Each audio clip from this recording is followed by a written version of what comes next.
Hi guys, my name is Millet and happy early holidays. Today launched the 11-day long event, 12 Days of Donna. In today's video I will talk some more about the event, show you guys the tunes for the various cars to lock in, and their hardest time to beat, on top of that a tune for the R8 Decennium final prize. But before I start, the most important part of information, the one stage 6 spot on race 43 is for the car you lock in the first slot, and also the crates do stay after you finish the event, so you can just finish it, no worries. So the 12 days of Donna this year isn't even really 12 days first of all, it's 11 days and I was hoping it to be kind of like an advent calendar, where every day something unlocks and you build it up. But it's been anticlimactic. I basically finished it 2 days before Christmas, while last year we had like a full build up onto it.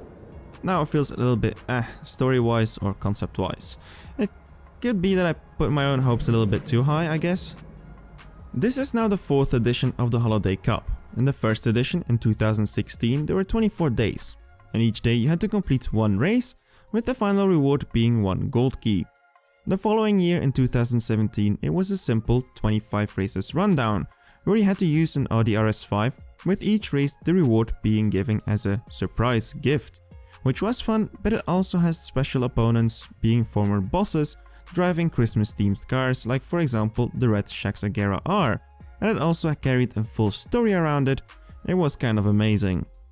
Last year then, there was a 3-way lock-in, kind of advent calendar style event, where daily a number of races would unlock, and on Christmas you would get the prismatic i8, which then you had to lock in to get to the final day, where you would get some extra nice rewards. It was different and it was great. And this year it kind of feels like a step down. Rush to last minute launch to meet the date but not make it so special. Yes, there was a little monologue, but it's really short and doesn't tell much or interact with the event at all. Also, the fact that you can finish it before Christmas is kind of a bummer, because now on Christmas or the day after, there isn't much to do extra so far. But of course, that is my opinion. I still enjoyed the event a lot nonetheless, and the rewards are great. Talking about rewards, in total you can rack up an extra 2,330,000 cash, 340 gold coins, 420 bronze keys, 28 uncommon and 6 rare fusion parts, 1 stage 6 part, as I mentioned in the beginning, for the first lock-in, which doesn't require that hard of a time to beat, and also 5 gold keys, which is a nice bonus. But the big reward then is the Audi R8 V10 Decennium, a beautiful tribute to the 10 years of the R8 being powered by a V10 engine. As for the cars you can use, you have the choice between the Nissan GT-R R35 Premium, the Ford Mustang GT Premium, and the Tier 2 Subaru WRX STI. All buyable cars and easy to upgrade, so this event should be accessible for everyone without issues, even if you're a starting player. The lock-in order is random. Just know that for the first slot you will get the stage 6 part, 9 uncommon and 3 rare fusion parts. For the second slot you will only get 9 uncommon, so no rare parts at all, and for the third slot you will get 4 uncommon and 3 rare parts, so for the first slot you will get the most rewards basically. I chose to go up by tier as I had the cars maxed out anyways, and the parts didn't really matter much to me. That means that for the first lock-in I decided to run with a Subaru. For this car the hardest time came on the second to last race, where I had to run faster than an 11.07, a very doable time considering it's 8/10 slower than the maxed out time, but of course this can depend on which slot you locked it in. So for that reason I will just show you guys the maxed out tune and my best time with that run. The tune you see here is for the 1-star version, which can only be won through crates. The no-star version, the one if you would want to buy it, is slightly slower.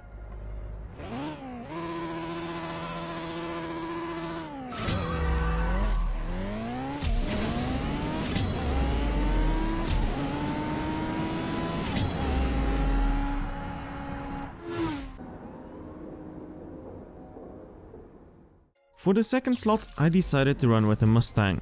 For this one, a time of 9.665 was my hardest challenger. Also pretty doable time if you keep in mind it's just 1 second down on the maxed out time. If you lack fusion parts at any point you can just buy other Mustangs and strip them. That is the benefit of having an event where you can run in-game cash cars. Here's a max tune for the start version and my best run with it.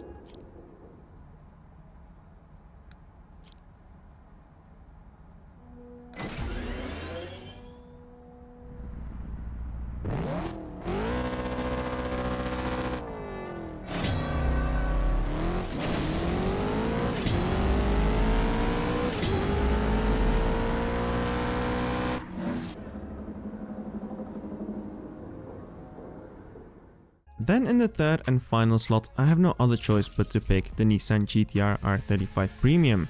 The hardest race for this one came quite early on race 42 with a 14.387, and if I recall correctly, this time can be beaten without even running any fusion parts. But of course, if you put it in another slot, this final time can be a lot harder. Again, for that reason, I prefer to show you guys the tune of the maxed out version, to show you how the car runs, as a reference perhaps.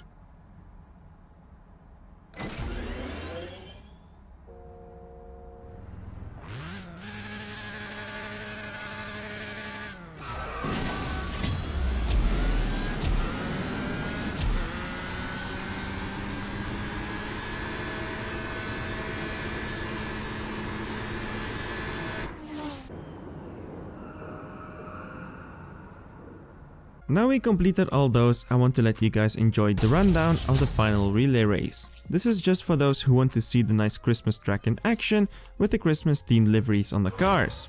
All of course in HD.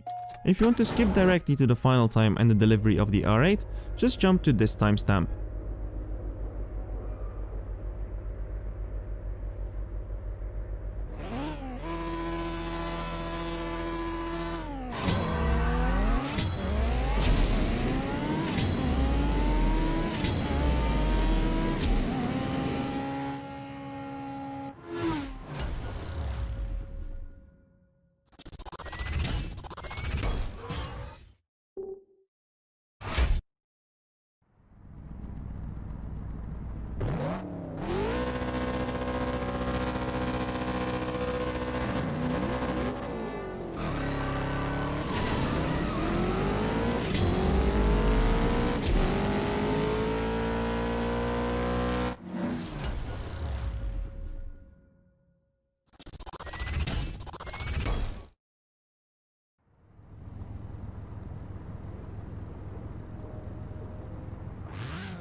The Audi R8 Decennium I think so far has been the best holiday reward. It's a solid 8.2 car and it's easy to upgrade because it shares stage 6 part with the other R8 V10 in tier 5.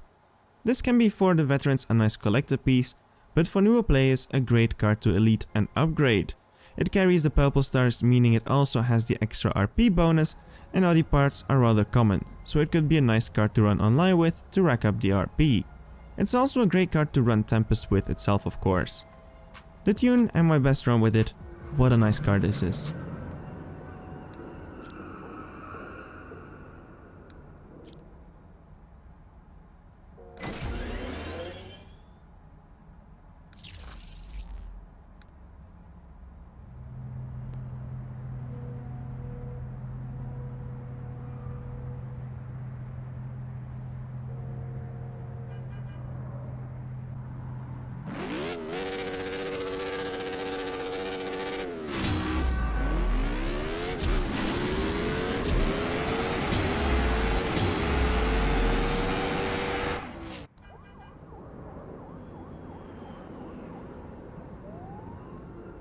So what is next? Well, I hope it doesn't end like this because it is kind of anticlimactic.